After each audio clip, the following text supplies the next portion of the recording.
Welcome back to the channel. It feels like I have not done this in a while where I just sit and talk in front of a camera. If you're new to this channel, I live in my 4Runner. That is why I am filming this right here in the 4Runner. But right now it is not, it has nothing in it besides the base to the build out that I'm doing while I'm in Colorado. A little bit of a photography hiatus because of all the smoke. But for now, I just drove up to the mountains to get some cooler, fresh air and to film this video. Anyways, let's get started. So this is going to be a Q&A video, and then I'll talk about the giveaway at the end of the video. I had people from both Instagram and my Discord community chime in and ask questions. So we're just going to jump in and start with the questions from my Discord community, which I'll have more on at the end.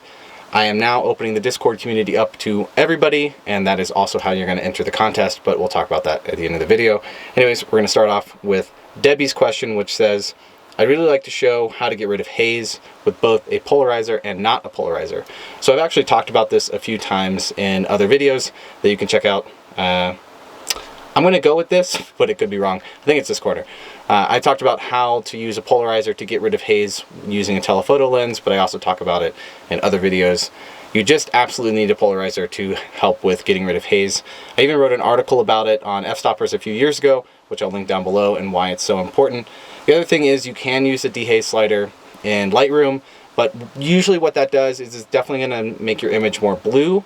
So when you increase the dehaze slider, things will get more and more blue, and it kind of does a synthetic version of what a polarizer does, but you really can't replicate what a polarizer does in person. I would show you examples of turning a polarizer on and off for this particular Q&A, but I already have it in some videos that you can watch on my channel. The next question. Ryan says, I'd really be curious to hear how often a shoot actually works out for you. Like, even in crazy locations, do you usually get lucky and get the conditions you want, or do you usually have to try a location over and over again? So this is, I get the best contrast, actually the best example of this is when I arrived to the Grand Tetons a few months ago. The conditions were great. Every day it felt like, I mean, I went a whole day in the video that you can watch here about a full day in landscape photography where both sunrise to sunset to nightscape all had great conditions all in one day. And then contrast that to a month, nearly a month later, maybe 3 weeks later, when I came back after being in Glacier and there was just smoke everywhere. And I don't think I got a single shot in the 5, 6, 7 sunrises and sunsets that I tried to shoot. So that's a great contrast, and that I really just think sometimes conditions really, they work out for you. When I went to the Dolomites, for example, and I got this shot that I'll put on the screen, I was only there for one sunset and one sunrise, and I got lucky. The conditions were absolutely mind-blowing for that one night, and they worked out. Sometimes you go to locations and you don't get anything. That's just landscape photography. Obviously, I think persistence is key. I think that those are the best ways to get the best results. Just continually go back, getting good conditions, bad conditions, good conditions. But sometimes you can only be in a place for one day or one night, and you just have to get lucky, honestly. Next question. Stu says, you've been through a period of quite significant upheaval. Does the future seem clearer, and if so, what does it hold? Yeah, it's been a huge transitional period. My relationship ended. I sold my house to my ex and quit my job, and I now live in a car. So all of that happened at the same time. But if anything, it feels really, I'm super excited, honestly. I'm really excited to get the build done for the car and get back out on the road. The smoke has definitely ruined photography, but it's worked out in the sense that I needed to do this. I needed to get my stuff into storage permanently, and I'm also taking a 2-week trip to see some friends and family back in my hometown, which I'll probably film a video there. Not necessarily sure what yet, but definitely thinking about doing that. I think the future is very clear. The build out will be done. I will be permanently on the road. Then I'll shoot fall color change in Colorado, very likely in Utah. And then past that, I don't have any plans. So that's kind of the beauty of living on the road. I don't really have to know where I'm going or what I'm doing. I'm just going to follow some good weather, the fall color change, and make content. Next question. Tim says, any locations in the world that you'd like to visit but haven't yet? Patagonia. It is #1 on my photography list. That one's easy. Ardalon says, who are your favorite content creators? Oh, that's a tough one. I mean, I have all the standard YouTube ones, Nick Page, Thomas Heaton, Shane Bloom, Gavin, all of the main people that shoot Some smaller ones, so even though Nick isn't smaller anymore, Nick Carver, he shoots just film stuff. I think that's kind of the stuff I gravitate towards because it's stuff that I don't know how to do. I watch a lot of film photography stuff that I want to be interested in or want to look into eventually. I also just watch content creators for other genres of stuff. I watch a lot of tech videos, but I don't really have any specific favorites. I think Gavin is the most entertaining, and it shows with his reception on his videos. I've talked about it in the past. But yeah, I think that answers that question. Next question. Justin says, what are your boundaries with post-processing? Where does photography become fine art? That's a tough one. I don't think I can define that for myself. I think that everyone has a different definition. Some people say if I take the photo into Photoshop, it becomes fine art. Some people say if I remove something in Photoshop, let's say brush something out, then it becomes a composite or fine art. I really don't think there's a direct answer. I think it just depends on you. I do think that for my personal line, if I do some basic edits in Lightroom, then that's probably just a basic edited photo. If I take it into Photoshop to warp some things around because of the skew of the lens, I don't think that's fine art. I think fine art really comes with manipulating an image to the point where, in my opinion, it becomes maybe 20% fantasy, right? So 80% reality or 70% reality, and whatever percentage is left, that kind of adds a mysticism to it. That would be probably my definition. Next question. Nick says, I'm curious about what you do to make the most of poor conditions if you're traveling and don't expect to be back at a location. So I already kind of answered this. Realistically, I think just going out to shoot, regardless of the conditions, is important. Sometimes conditions, random things will happen. I have a great example. I was at Pfeiffer Beach, which is in California, 3 years ago, and the conditions had been overcast the entire day, just absolutely terrible. And I wasn't planning on going to shoot, but I was like, we're here, we have 2 days, this is the last day, let's just walk to the beach. And the conditions continued to be terrible, but this cloud layer stopped right on the horizon. And there was about a 10-minute window where the sun just, I mean, it's the craziest sunset colors I've ever seen, and I'll put a few of the images on the screen while I'm talking, and absolutely insane. And it paid off just to go, even though the conditions weren't looking that great. So I think that's a good general rule of thumb, is just push yourself to go. Sometimes crazy stuff happens, but the best thing is just not to expect much, because when it does happen, it could be absolutely amazing. So I think that just maintaining your expectations is really good, and just enjoying where you're at regardless of the conditions. I know that a lot of people, myself included, especially when I used to travel a lot or only shoot photography when I traveled, I would really want conditions. So like, for example, I went to New Zealand for 2 weeks and I really didn't come away with that many images. And I look back at that and I ask myself, was I a failure as a photographer? But realistically, it's not as if I wasn't waking up or staying up for, sunrise and sunset and trying to shoot. The conditions just didn't turn out. And that's just a fact of life when it comes to landscape photography. But it was still an amazing trip. It was still amazing scenery. And that's, I think, what's important, is not to look back at it and think, oh, I failed because I didn't get the images I wanted. It's about the experience, and if the images turn out, it's just a plus. So, next question. Full frame versus micro four thirds. So I'm a big proponent of whatever camera you have will take fantastic photos, especially nowadays. I will say micro four thirds is much smaller than full frame, and you're going to run into specific things like different levels of aperture being, focus and stuff like that, which is more video focus than it is landscape, because normally you just want everything in focus anyways. The only downside to micro four thirds in landscape is going to be that the ISO response is going to be much worse. So the higher your ISO goes, the more noise you're going to have in your images. But really, I don't care. Just take photos with what you have, and it'll probably work out. Next question. When should a landscape photographer expose to the right? I think that what this is asking is, when should you basically blow out the highlights, I think. It really depends on your camera, but with most modern cameras, shadow recovery is better than highlight recovery. So you normally always want to underexpose. I guess the only time you'd want to overexpose your image is if you're trying to get a bunch of detail out of the shadows for maybe a bracketed shot or luminosity mask. I normally never expose to the right, ever, if that answers that question.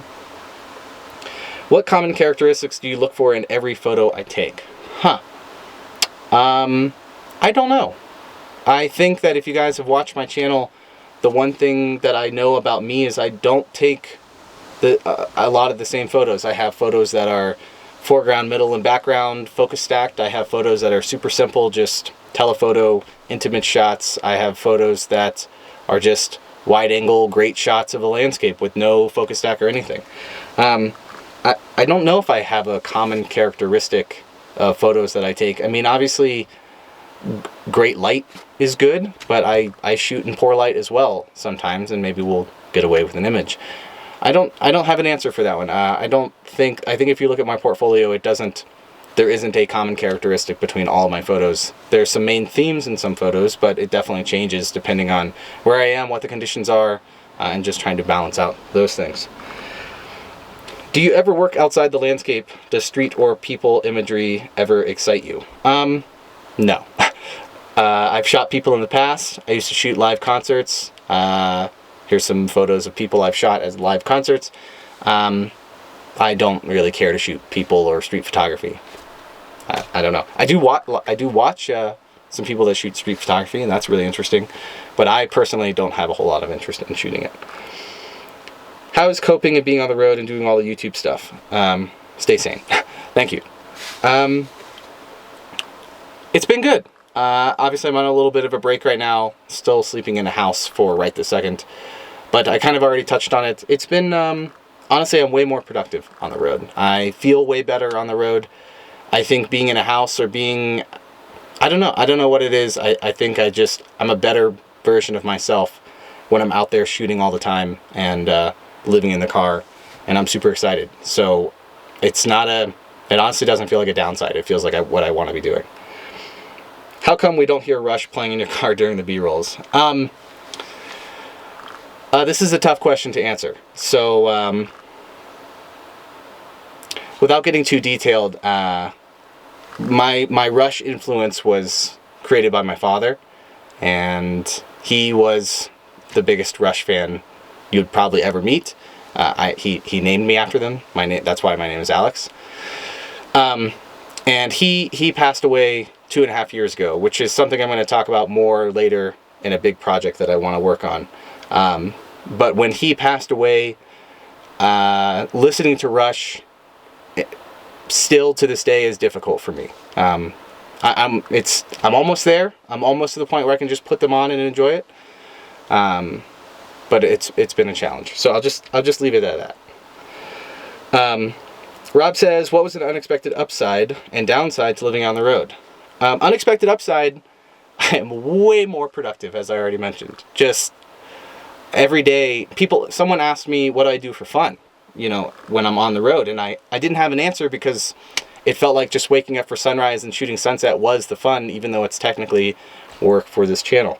That was a huge upside. I feel way more productive as a person when I'm on the road. An unexpected downside. It's definitely lonely. I can't connect with my friends as much just because a lot of the times I don't have service. And one of the things that I usually do with them, because they all still live in different places, is play video games with them. So League of Legends is a game I play a lot, and that's how we kind of kept our connection, got on every night for a few hours and just talked about life and stuff like that while we played. I can't really do that on the road, although I'm trying to figure out a solution for when the build out happens as long as I have internet. But yeah, that answers that question. Do you ever get bored of Milky Way GS in photos? I think he sent two questions, and I think he meant to say the other one, I think Galactic Core, because he replaced GS with GC. I'm assuming, Yuri, that GC meant Galactic Core.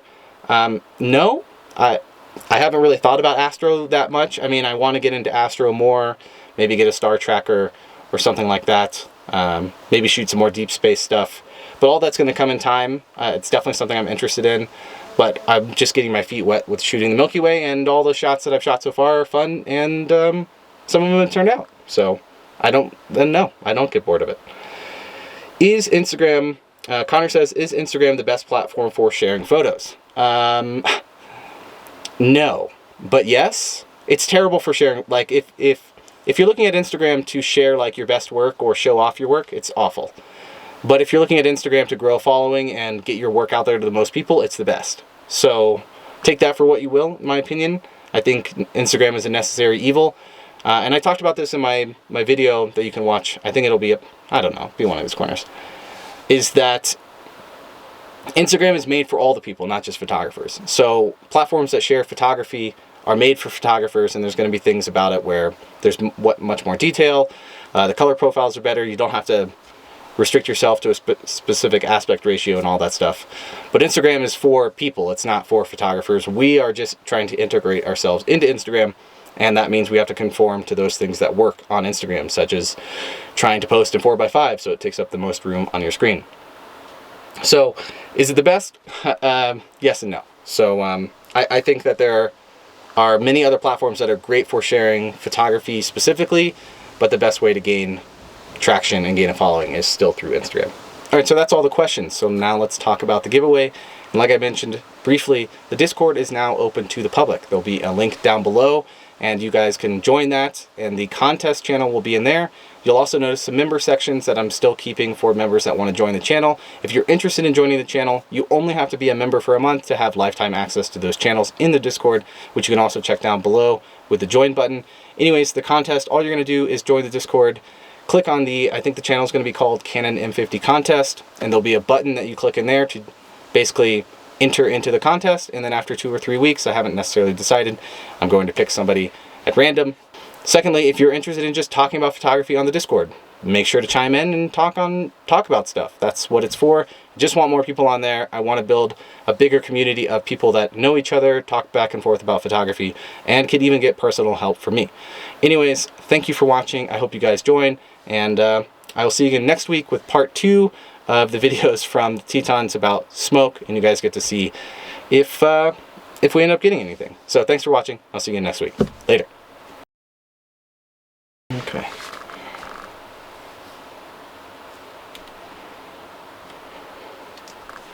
How's it going, everyone?